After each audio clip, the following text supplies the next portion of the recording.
अनंत चतुर्दशी व्रत कथा।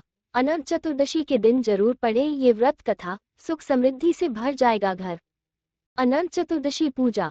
अगर आप अनंत चतुर्दशी का व्रत करने जा रहे हैं तो आप विधि विधान से भगवान विष्णु की पूजा करें और पूजा के बाद व्रत कथा अवश्य सुने। इस व्रत कथा के सुनने से लोगों जीवन में अनंत सुख की प्राप्ति होती है और जीवन में आने वाली बाधाएं खत्म हो जाती है। अनंत चतुर्दशी के दिन जरूर पढ़ें। हिंदू धर्म में अनंत चतुर्दशी व्रत का बहुत अधिक महत्व है। यह व्रत हर साल भाद्रपद मास के शुक्ल पक्ष की चतुर्दशी तिथि को किया जाता है। इस दिन भगवान विष्णु की पूजा की जाती है और पूजा के बाद अनंत सूत्र बांधने का भी विधान है। इस व्रत को करने से लोगों को अनंत सुख की प्राप्ति होती है और पापों के नाश के साथ मोक्ष का मार्ग भी प्रशस्त करता है। अनंत चतुर्दशी का व्रत करने से घर में धन धान्य की वृद्धि होती है और परिवार में खुशहाली का वातावरण बनाता है। पौराणिक कथाओं के अनुसार पांडवों ने भी इस व्रत को करके अपने खोए हुए राज्य को वापस पाया था।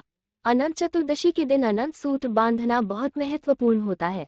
ये सूत्र कच्चे सूत का होता है। अनंत चतुर्दशी पूजा विधि। अनंत चतुर्दशी के दिन भगवान विष्णु की मूर्ति को गंगाजल से स्नान कराकर उसे साफ वस्त्र पहनाया जाता है। भगवान विष्णु को तुलसी के पत्ते, फूल, धूप, दीप, नैवेद्य और रोली आदि अर्पित करें।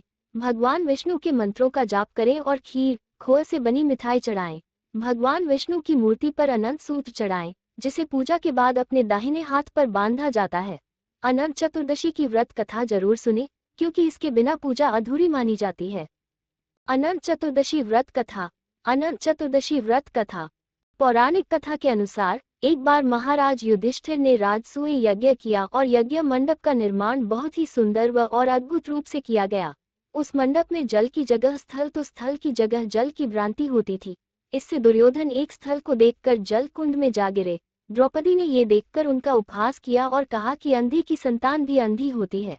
इस कटुवचन से दुर्योधन बहुत आहत हुए और इस अपमान का बदला लेने के लिए उसने युधिष्ठिर को द्यूत अर्थात जुआ खेलने के लिए बुलाया और छल से जीतकर पांडवों को 12 वर्ष वनवास दे दिया।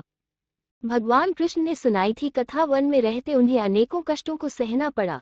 एक दिन वन में भगवान कृष्ण युधिष्ठिर से मिलने आए। युधिष्ठिर ने उन्हें सब हाल बताया और इस विपदा से निकलने का मार्ग भी पूछा। इस पर भगवान कृष्ण ने उन्हें अनंत चतुर्दशी का व्रत करने को कहा और कहा कि इसे करने से खोया हुआ राज्य भी मिल जाएगा। इस वार्तालाप के बाद श्री कृष्ण जी युधिष्ठिर को एक कथा सुनाते हैं। प्राचीन काल में एक ब्राह्मण था। उसकी एक कन्या थी जिसका नाम सुशीला था। जब कन्या बड़ी हुई तो ब्राह्मण ने उसका विवाह कौंडिन्य ऋषि से कर दिया। विवाह पश्चात कौंडिन्य ऋषि अपने आश्रम की ओर चल दिए।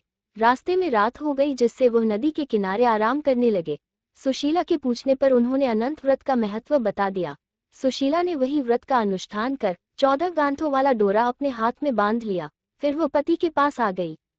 अनंत भगवान का अपमान। कौंडिन्य ऋषि ने सुशीला के हाथ में बांधे डोरे के बारे में पूछा तो सुशीला ने सारी बात बता दी। कौंडिन्य ऋषि सुशीला की बात से अप्रसन्न हो गए। उसके हाथ में बंधे डोरे को भी आग में डाल दिया। इससे अनंत भगवान का अपमान हुआ, जिसके परिणाम स्वरूप कौंडिन्य ऋषि की सारी संपत्ति नष्ट हो गई। सुशीला ने इसका कारण डोर का आग में जलाना बताया। इसके बाद पश्चाताप की अग्नि में जलते हुए ऋषि अनंत भगवान की खोज में वन की ओर चले गए। वे भटकते भटकते निराश होकर गिर पड़े और बेहोश हो गए। महाभारत युद्ध में पांडवों को मिली थी जीत। भगवान अनंत ने उन्हें दर्शन देते हुए कहा कि मेरे अपमान के कारण ही तुम्हारी ये दशा हुई और विपत्तियां आई, लेकिन तुम्हारे पश्चाताप से मैं तुमसे अब प्रसन्न हूँ। अपने आश्रम में जाओ और 14 वर्षों तक विधि विधान से मेरा यह व्रत करो। इससे तुम्हारे सारे कष्ट दूर हो जाएंगे। कौंडिन्य ऋषि ने वैसा ही किया और उनके सभी कष्ट दूर हो गए और उन्हें मोक्ष की प्राप्ति भी हुई। श्री कृष्ण की आज्ञा से युधिष्ठिर ने भी अनंत भगवान का व्रत किया, जिससे पांडवों को महाभारत के युद्ध में जीत मिली।